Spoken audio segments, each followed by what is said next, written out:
Hello, hello. Welcome back to Loki's Librarian. If you are new here, welcome. I am your librarian, Katrina, and Sundays I do this thing called Books and Booze, where I review a book and mix up a cocktail. This month we're looking at smoke and mirrors and all the ways we allow ourselves to be fooled, making this week's book this one, How Magicians Think, Misdirection, Deception, and Why Magic Matters by Joshua J. The accompanying cocktail comes to us from this book, The Graveyard Bartender's Bible by Roxana Paul. And I went with the Magician's Elixer recipe, which is 2 ounces of Botanical Gin, 1 ounce of Elderflower Liqueur, 3/4 ounce lemon juice, 1/2 ounce of Lavender simple syrup, a splash of sparkling water, a pinch of edible glitter, rosemary and lemon wheeled the garnish if you have them. I might do the lemon, but I don't have the rosemary, so no rosemary for me. Anyways, let's do this. This book is part autobiography, part explanation. And not a detailed step-by-step on any magic tricks. Like, one of the things he explains right out the gate is the magician's code and why it matters, why that is important, which is frequently referenced in Hollywood as kind of this like tongue-in-cheek joke, like, haha, magicians never reveal their secrets, haha, right? I don't want to spill on his book, so I have to carefully go with my 2 ounce here. Like, half the people roll their eyes when they hear it. Oh, it's the magician's code. Oh, God, okay, yeah, magicians don't reveal their secrets, ha, ha, ha, ha, ha. But sounds hokey online or on TV. When he explains that magic effects are not protected in the same way as other intellectual property, the need for secrecy takes on a whole new meaning. What does all of that mean? Well, let's see here. This blog, vlog, whichever medium, whether you're reading it or watching it, is copyright protected. Right? Like, people can take chunks out of it and comment it on their own as long as it's cited right. That's allowed. But if a student tried to just copy and paste my review of, say, this book, for example, that's plagiarism. It's a big no-no, academic fraud. You can get fired for it. If you work in journalism, you can get fired for it. There's a big fucking thing about, plagiarism coming out of Oxford, right? The professor in question killed himself. And yes, I'm going to say that because it's stupid to go with metaphors. All right, we all know what happened. It's very sad. There's a whole lot going into that I'm not equipped to comment on. But anyways, that's the point, right? Plagiarism is bad. Intellectual property theft is bad. Magic tricks are not IP protected. Didn't know that. But that's why all the secrecy. Right? There's a reason YouTube is fucking strict with copyright strikes. I mean, intellectual property is one of the hallmarks of American freedom. It's actually enshrined in the Constitution. I should put that down. I'm not pointing the knife at you guys. I'm gesturing with my hands. It is enshrined in the Constitution. Article 1, Section 8, Clause 8, Copyright and Patent Clause, sometimes called the Intellectual Property Clause, which specifically states, to promote the progress of science and useful arts by securing for limited times to authors and inventors the exclusive right to their respective writings and discoveries. It's great, right? It's enshrined in the Constitution. You have the right to protect your ideas for a limited time. There we go. That's close enough. Here's the thing, though. The effects are not protected by intellectual property. What can be copyright protected is the stories the magicians tell while they are going through their magic act. All right, the things that pull everything together into a cohesive whole, that can be copyright protected. But the actual trick itself, the effects of it, cannot be. To be honest, I think that is kind of bullshit, but I am not the one in charge of the courts to say, yes, we should be protecting IP of that effect, so I just have to let it go. Sort of like the recipes, right? Recipes can't actually be copyright protected. I always tell where I got the recipes from because I'm not a bastard. I'm not a bartender. I don't make these things up on my own. So I always link back to where I got the recipe from or share the name of the book I got it from because I'm not a bastard. I know I didn't create this recipe, so I'm going to tell you where I did create it. I got this off of a Kickstarter. I have absolutely no idea if you can get the book like commercially available, but I got it off a Kickstarter thing, which is always fun. Food blogs, food bloggers who are like, I created that recipe. Doesn't matter. You can't copyright protect a recipe. What you can copyright is the long screed explaining how they came to their particular mix to make it seem like they really discovered something. Let me shake this up. Here's the difference. Here's the thing, though. Magicians actually usually have discovered something, a new method of sleight of hand or something to that effect. Oh, wow. I said to use a coupe glass, but I don't know. I don't have a coupe glass. Oh, my God. I have a feeling he used purple. I should have brought a spoon with me. Oh, I guess I could mix it up with a knife. Anyways, whatever. Should have brought a spoon with me so I could spoon it out instead of pinching it and getting charcoal or whatever it is all at once. Well, it's not charcoal, it's black glitter. Anyways, where am I at? I'm all over the place today. A splash of sparkling water. They've discovered how to manipulate small things smoothly, so smoothly that people miss the sleight of hand. That's a discovery. Yes, a lot of people have discovered it, but still, not everybody can do it. The patter is part of the misdirection, so you're engaged with the story, so you miss how he did it. They discovered a new method of performing that engages people. As such, though, because the IP itself can't be copyright protected, the reason the magician code exists is that only the magician who invented a trick can reveal the secret of that trick. So even if he's figured out how, like in his example of David Copperfield makes a plane vanish, Jay can't reveal how it's done without becoming a professional pariah and losing the career he loves. Which he appreciates because that also means what he discovers can't be taken by other people. I knew that was going to be good. But, gin is always a good one. And that just comes together delightfully refreshing. Like, it's delightfully refreshing. I have a new summer cocktail. Holy cow. As examples of two such people who made that choice, he referenced The Masked Magician, which was a Fox special that aired in the late 1990s. I think 1997 is what actually aired. It was quickly revealed that the Masked Magician was Val Valentino. And as soon as the interest in the Fox special died, his career as a magician died. Like, he is a ghost. Nobody has heard from him since. The other example occurred fairly recently, and I remember reading about it online. It was Teller v. Gerard Doggy.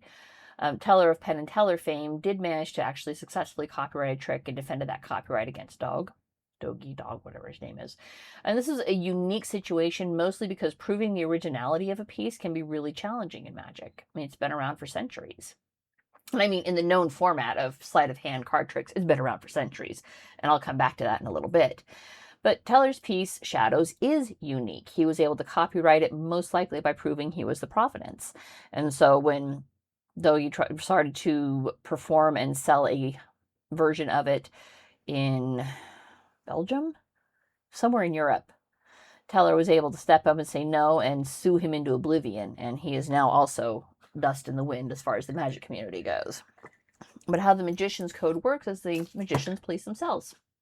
Which is always a community policing itself is a surprisingly effective method of doing business. They actually work on the honor system and don't perform each other's tricks. Because if you are found to be performing others' magics, the network that gets magicians booked, which is very small, will turn against you. You can perform another magician's magic if the creator of the trick publishes it. So as Jay's example, I'm going to quote from the book here. If I invent a trick, I have the option to publish that trick or not. If I publish the secret, I establish it as my own. I get the pride of sharing an idea I am proud of, and I can profit from the sale of my idea. But that also means others are welcome to use and improve it. If I choose not to publish a trick, it's all hands off. Nobody else can touch it. And sometimes a magician might stumble on something someone else has already performed on accident. It's going to happen, right?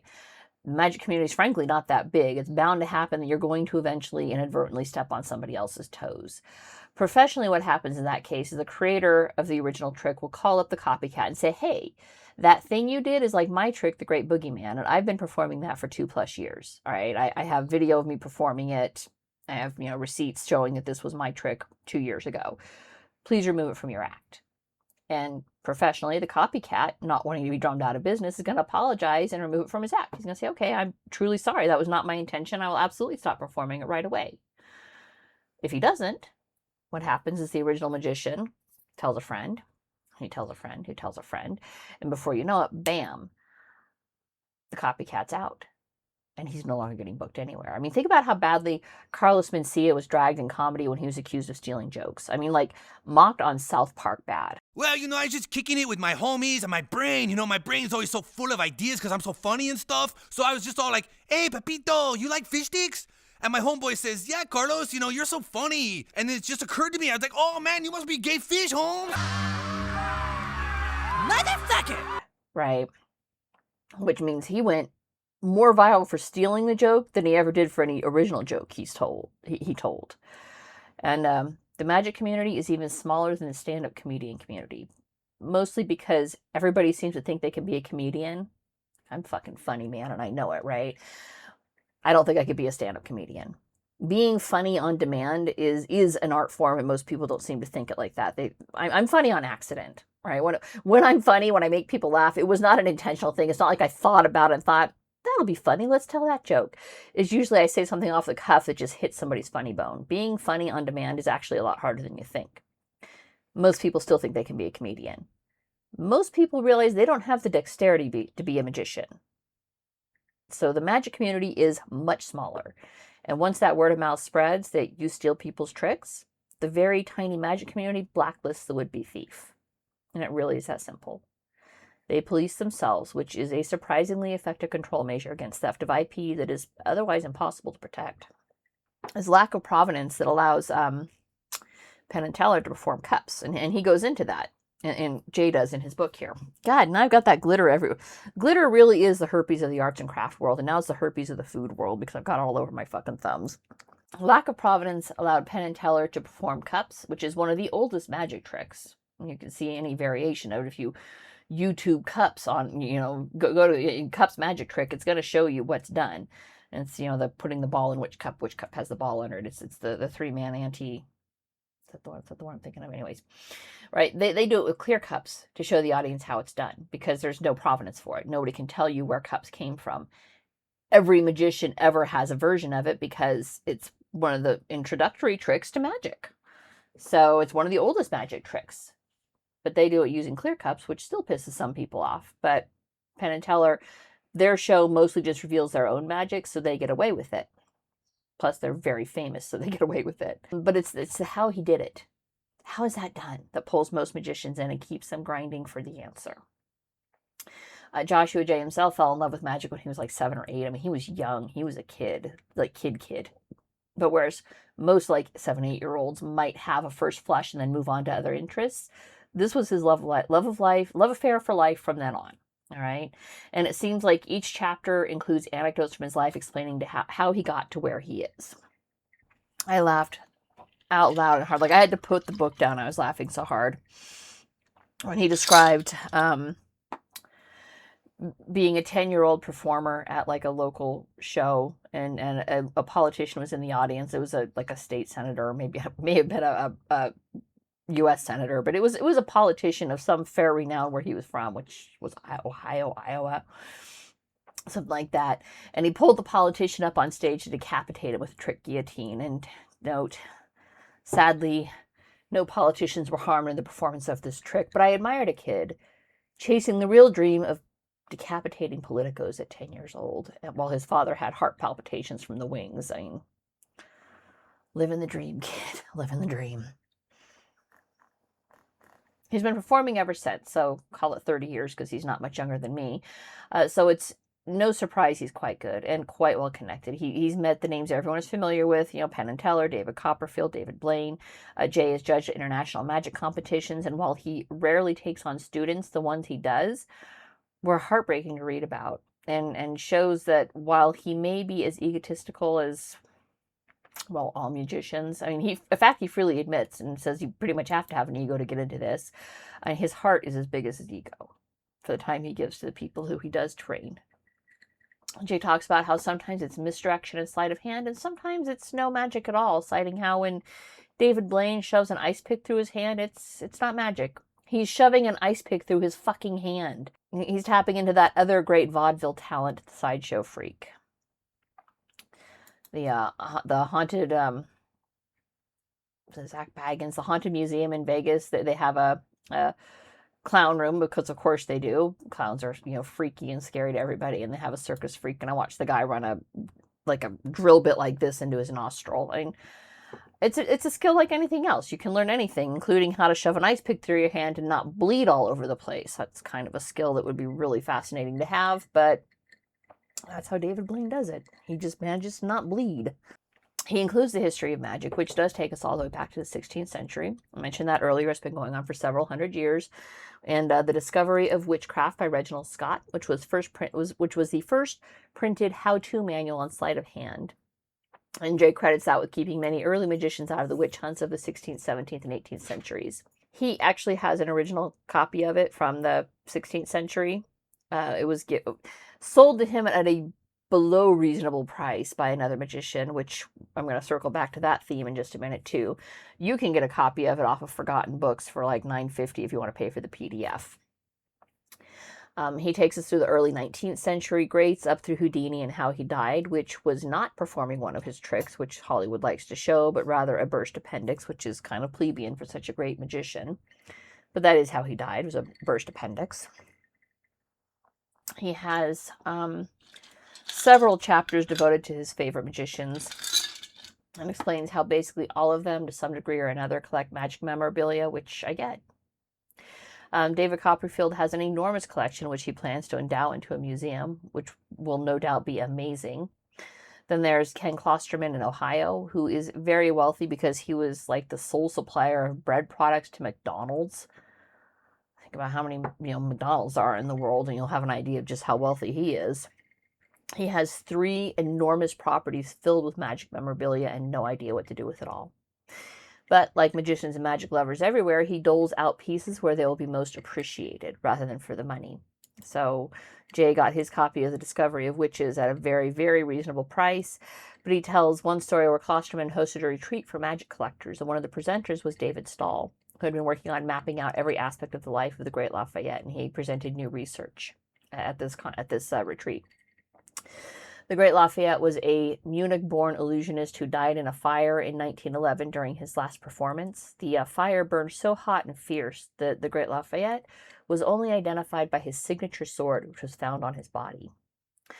And after Stahl's presentation, Klosterman gifted him that sword, a collector's piece that's literally priceless in the magic community. I mean, if it's sold to a magic collector, like sold it, it would sell for $1 million easily. And Klosterman just gave it to the person who would most appreciate it, rather than selling it to the highest bidder. Because, man, your vibe attracts your tribe, man. And magicians are a breed of their own. Which I appreciate. As a book lover who has found other book lovers doing this channel, I appreciate your vibe attracts your tribe, man. Seriously. So Jay opens and closes the book with the same question. Why magic? I'm going to try not to cry here because... I don't know, what can I say? The opening explains how magic can be both an escape and a lifesaver, through the words of Werner Reich, who survived Auschwitz by using magic to distract the guards. Abulin Albani broke her neck during a stage rehearsal and then fought her way back to mobility because of love of magic. The innate drive to get it just right, to create something that can wow and stun. This is why many people start. But why do they continue? I mean, in the end, it's the same. In an age where anyone can look something up online, like go to YouTube, look up Cup's magic trick, right? Anyone can look something up online and have an immediate answer. Creating something that can still stun the mind is powerful. It's magic.